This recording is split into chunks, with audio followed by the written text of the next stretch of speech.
Bootjeverhuurder Friesland Boating investeerde 2 miljoen euro in elektrisch kwarren. Het bedrijf zal alve oude narrowboats verbouwen tot elektrische vlusterbootjes.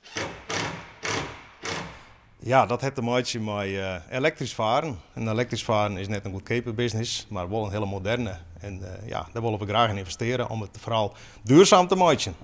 En die duurzaamheid, daar zwerven net omheen als bootjeverhuurder. Nee, dat zeker niet. Het is denk ik zeker de toekomst. En wij vinden eigenlijk dat wij mind van moeten om het elektrisch varen, om duurzaamheid, wat men graag wil, te verwezenlijken. Alle boten krijgen een naam van een van de steden van de Alverstedentocht. Hoe groter de stad, hoe groter de boot. En zo'n oude narrowboot verbouwen, dat is nog aardig wat werk.